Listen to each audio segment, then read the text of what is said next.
In this video, I'm going to be diving into what I believe is one of the most underrated altcoins today. One that I personally believe is primed to go a lot higher from here as we potentially head into a crypto alt season in the market. Today, this project is sitting at a tiny $8 million in market cap. And my personal belief is that one day this project could be valued at over $10 billion in market cap. That would be about 1,000x from today's prices. And obviously that is just my personal belief. That's not investment advice. The crypto project that I'm talking about is called Winner. It's one that I've talked about before, but I've never gone super in depth as to why it's one of my highest conviction plays. With Winner, there's a lot more than first meets the eye, and once you genuinely understand what it is, you'll understand why I'm so convinced that it's going higher from here. Keep in mind, all of this is just my personal thoughts about a crypto project that I've bought and I'm bullish on. I consider my channel like a giant Pinterest board of all my thoughts and my ideas, but it's not investment advice, and it's up to you to do your own research and due diligence. Winner, as mentioned, is a really tiny project sitting at just $8 million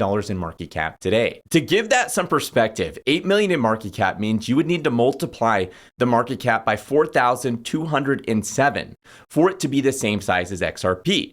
Or you'd need to multiply it by 8,315 for it to be the same size as Solana. For it to be the same size as Ethereum, you would need to multiply it by 39,216. And for it to be the same size as Bitcoin is today, you would have to multiply it by 148,833. It's obviously a really tiny project when it can fit into the market cap of Solana 8,315 times over. Winner is building out the infrastructure for truly on-chain betting, gambling, and more. Crypto is oftentimes described as the global casino. Solana is often called the meme coin casino.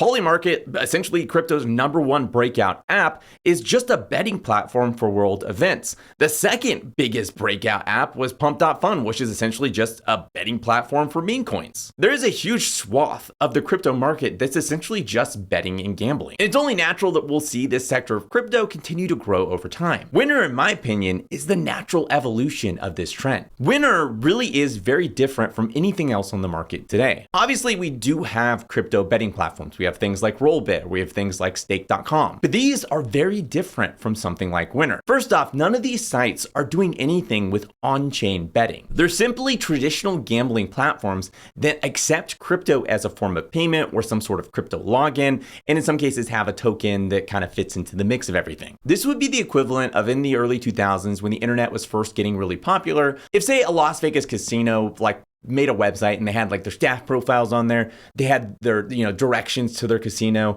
maybe some pictures of what it looks like inside of the casino, etc. With this website, that casino would technically be using the internet as a part of their overall business. But that isn't even remotely the same thing as an online casino. An online casino would be a place where you could actually place bets and do these things you traditionally would do at the physical casino location online on the internet. Utilizing the internet in that way represented a revolutionary step forward for that business model versus the first example where I said they put their staff profiles up and maybe some pictures on the website. That is, again, using the internet, but it's not necessarily a revolutionary use case of the internet. It's more like dipping your toe into the capabilities of what's possible using the internet. So an online casino is a place where you can place bets online. In the same way, an on-chain betting platform is built on-chain. And this enables all sorts of use cases, possibilities, and permissionless building to take place. Again, think of the internet and how it's a permissionless infrastructure for all this building to take place on top. Because nobody owns the internet,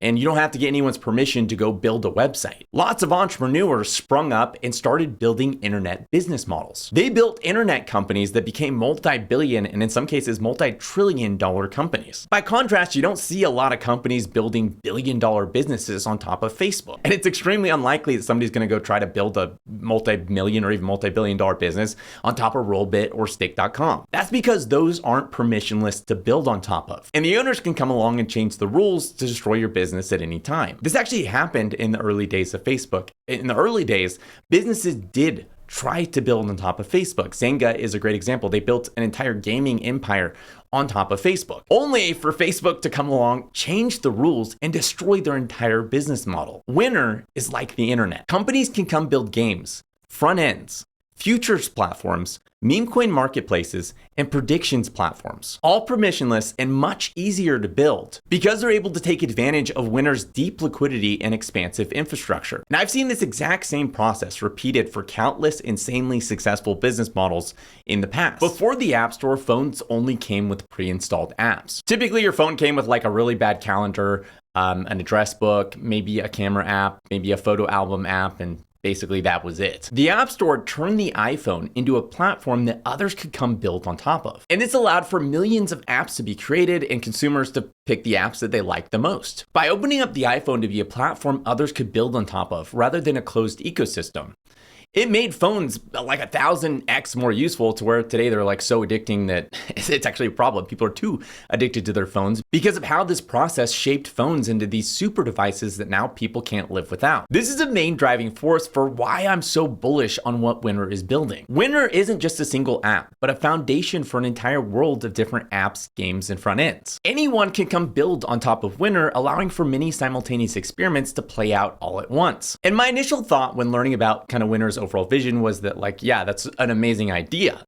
But I know it's really hard to get that initial traction and actually get those first users on the platform and get things going. So I wanted to know about the numbers behind Winr, like who was actually using it today, were they profitable, were they making money, etc. Today, the total number of bets placed on Winr sits close to 6 million. The total volume on Winr is a staggering $7 billion, and their total revenue so far is around $2.3 million. I thought those numbers were insanely impressive considering how new the project is. It's worth noting how the various fees collected in the Winr ecosystem are actually used. 25% of the fees collected are distributed to WLP holders. That has to do with liquidity. 45% of the fees collected are distributed to Winr/vWinr staking participants. 15% of the fees collected are distributed to buyback and burn addresses. And 15% of the fees collected are distributed to core developers. Via the buyback and burn to date, over 88 million Winr tokens have been bought back and burned, reducing nearly 9% of the total Winr supply. And all the transaction fees for Winr Chain, which is an Arbitrum orbit chain where like the core of Winr exists, all those transaction fees are paid in Winr and all of that Winr gets burned. And I'm gonna share some of the insane releases that Winr has coming up, including their plans to release a prediction market similar to the #1 breakout crypto app today, Polymarket. But really quick, the Obsidian Council is my private research community where I share monthly research, my entire portfolio updated monthly with the exact allocation I bought and a ton more. We've had projects like Pendle, which went up over 1,500%, projects like Solana, which is up over 740%, Akash, which is up over 1,000%, and recently Goon, which went up over 179,000%. Although, as a quick disclaimer on that last one, 179,000% is insane. We got really lucky with that one. That's far from normal and unlikely to repeat or happen again. We also have the airdrop guide, which some members made over $26,000 last year from airdrops alone, covering their membership for literally decades. I personally made well over 100K between this year and last, and I share everything I'm doing personally with airdrops with the community via the monthly airdrop guide. And it is worth noting that airdrops have slowed down recently, and I'm not 100% sure where they'll go from here. I'm watching that space really close, and of course, I'm going to end up going wherever the opportunity is. The Obsidian Council is currently closed, but if you want to join, there's a link in the description of this video. Okay, let's look at an overview of what's being built and what has been built in the Winr ecosystem so far. Currently, Winr is building out the infrastructure needed to enable prediction markets to launch within the Winr ecosystem. And of course, that means with this release will come a prediction market that will go live on Winr. They're also launching Pump Best, which is an app similar to Pump.fun. And similar to everything else in their ecosystem, this will have a front end, it'll have an app, but it'll also come with all the developer resources and all the infrastructure so that other developers can come along and launch their own versions of these apps. Meaning Winr isn't just planning on launching one meme coin launchpad, but ideally developers will come along and launch multiple meme coin launchpads across multiple chains. Winr is also in the process of expanding their apps to Base and other various chains. So even though Winr Chain is like the main Winr hub, Winr apps can be built across various different networks and chains. They're launching 0x Sportsbet, which is a sports betting front end, which again comes with various modules and resources so other developers can come launch their own versions of these sports betting front ends. And really all that is just scratching the surface of what Winr has in progress and what they're doing right now. Keep in mind, as mentioned earlier, they're also building on-chain games for these apps, as well as the infrastructure for other teams to come build on-chain games for these various apps. In the same way that we talked about the App Store earlier, the idea would be that all these developers come build all these cool kind of like casino games, etc., and deploy them across all these various front ends within the Winner ecosystem. Right now, as far as like casino front ends, they have Just Bet, which is a casino front end similar to maybe something like Rollbit or Stake.com. They have Degen Bet, which is a crypto leverage platform where you can take on leverage from 100x to as high as 1000x. Plus Bet, which is a different take on something like Just Bet. It's a different brand design, some different games, and a different network. And to zoom out and look at the bigger picture, Winner's overall goal is that all these various forms of online degeneracy, from meme coins to casino games to leverage to prediction markets, would all proliferate within the Winner ecosystem. It's also worth pointing out, and actually really insane, that Winner's only been live since May of 2023. It's just over a year old, and already they've done over $7 billion in volume with close to 6 million bets placed. They've also already built multiple front ends, multiple on-chain games, expanded to multiple networks, and built all of this insane infrastructure. And in the future, their goal is to have hundreds, if not possibly thousands, of games and front ends operating within the Winner ecosystem. These teams won't have to spend on like building out the tech stack and getting a liquidity and all these things that typically teams have to think of. And instead, they can devote their full time to marketing, branding, and acquiring customers. The global gambling market today is valued at around $500 billion, while the on-chain gambling marketplace today is valued at less than $20 million when excluding meme coins. Keep in mind, as I mentioned earlier, there are plenty of platforms that would call themselves crypto casinos, but as I pointed out earlier, they're more like traditional online like gambling apps that use crypto as a form of payment, or maybe they have a token, but they aren't on-chain platforms like what Winner has built. The only on-chain permissionless gambling platform that I know of today is Winner. That would mean today on-chain gambling accounts for 0.004% of the total gambling market as a whole. And if you believe it's likely that over time, a good portion of gambling will transition online, and you believe it's likely that a good portion of online gambling will transition on-chain, and that would be some serious upside potential long-term for Winner. Even if Winner as an entire ecosystem were just to capture 1% of the total gambling market percentage, and that market didn't continue to grow as it's projected to, that would mean trillions of dollars in volume and potentially billions of dollars in revenue. Again, keep in mind, this is just my own personal thoughts. Obviously, I have no idea how things will actually play out. This isn't investment advice. This is just what I'm thinking and I'm doing with my own money and the reason I'm doing these things with my own money. Looking at the current market cap of Winner, it's currently sitting at just $8 million.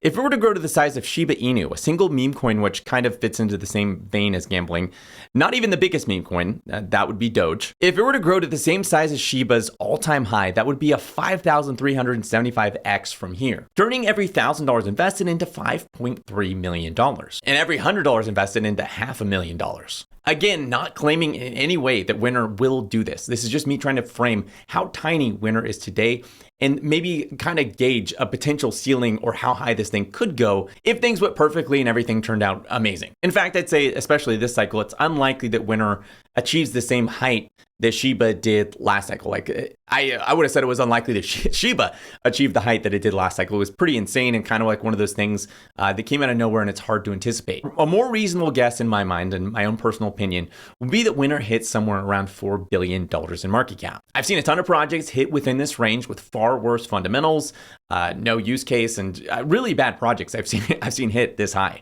That would be a 500x from here, turning every $1,000 invested into $500,000 or every $100 invested into $50,000. And just one last time to be super clear, that is my personal opinion, personal thoughts. I cannot predict the future. It seems stupid that I have to say this over and over again, but you'd be surprised how stupid people can be watching these YouTube videos. So I'm not saying that's going to happen. That is just my personal thought and my personal kind of like gauge on where I'm hoping it will go and some sort of expectation in my head for my own personal investment. It is always possible that Winner also doesn't do well, that it doesn't go up from here or it goes down from here and it ends up being one of the worst investments ever made. That's possible with any investment, right? You can invest money into something and it can just utterly collapse in price. It's happened to me multiple times. It especially has happened to me within the crypto space. So you got to always account for that. Like nothing's a sure thing within the crypto space. Nothing is a sure thing. I don't care how much you think this investment or that investment is like so good. It doesn't mean it's a sure thing. It could always go to zero. That is always a possibility. I mean, it's unlikely it goes to zero. Most things in crypto don't actually go to zero, but it can always go down 99%. That can always happen. And that's, of course, very much possible with Winter. It's not my expectation. It's my belief that it's going to go a lot higher. I've put a lot of money into this personally because I believe it has a ton of potential, but I've been wrong before in the past and I could be wrong this time. I'm currently trying to work with the Winter team to schedule a podcast, so keep an eye out for that with my podcast, the Never Die podcast. Also, make sure to sign up for my free weekly crypto newsletter. It's mostly just all my content I put out each week in an easy email so you don't miss it, but occasionally I do drop some other cool stuff in there as well. As always, if this video is helpful, make sure to hit that like button. If you have any questions or comments or anything you want to add, let me know in the comments below. And if you want to see more videos like this, make sure to hit that subscribe button and the little bell next to it to be notified each time I release a new video. Thanks for watching, and I'll see you next week.